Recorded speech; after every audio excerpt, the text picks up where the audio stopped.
Once upon a time, in a peaceful kingdom called Aryanagar, there lived a wise and just king named Raja Virat. He was known across the lands not only for his bravery, but also for his fairness and deep love for truth. People from far and wide came to him for justice, for they knew he would always do what was right, no matter how powerful or rich the wrongdoer might be.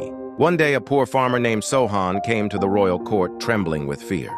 Behind him stood a rich merchant named Dhanraj, dressed in fine clothes, his face proud and confident.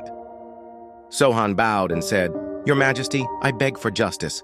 I was plowing my field when I found a bag full of gold coins buried under the soil. I did not know who it belonged to, so I went to the village headman. He said I should return it to the one who owned the land before me.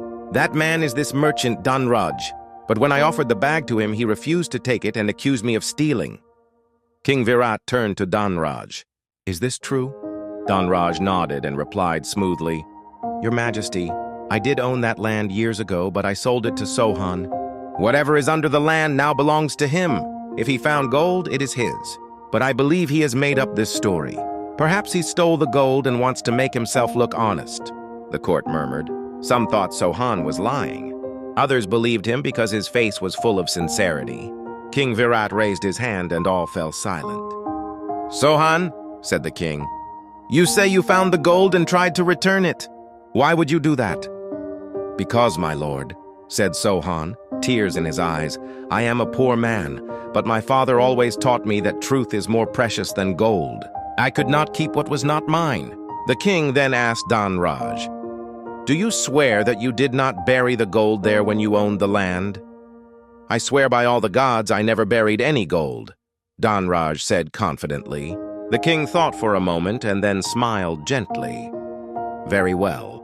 If the gold does not belong to you and Sohan is not claiming it as his, then it belongs to the kingdom. But before we settle this, I have one request. Dhanraj, you shall buy your land back from Sohan at the fair price he paid for it." Dhanraj looked shocked. "But why, Your Majesty?" "Because if you never buried the gold, then you lose nothing. And if you did, then the land and all it contains is once again yours, including the gold." Dhanraj's face turned pale. He stammered, No, I do not wish to buy the land again."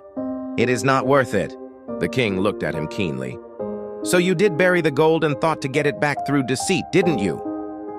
Caught in his own lie, Dhanraj fell to his knees.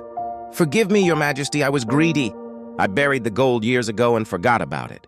When Sohan found it, I feared I would lose it. I lied. I am ashamed," the court gasped. King Virat turned to Sohan. "You have proven that truth has great power. You were honest when you could have been rich, and because of your integrity, you will be rewarded. The gold belongs to you now, not because you found it, but because you honored the truth." Sohan wept with joy and bowed deeply. The king ordered Dhanraj to pay a fine for his dishonesty and to use it to help poor farmers in the kingdom. That day, the people of Aryanagar learned a great lesson.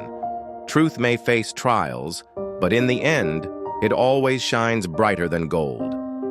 And from that day forward, King Virat's fame as a wise and just ruler only grew, and children across the land were taught this tale to remind them of the power of truth and the strength of a righteous heart. Only truth is the highest virtue.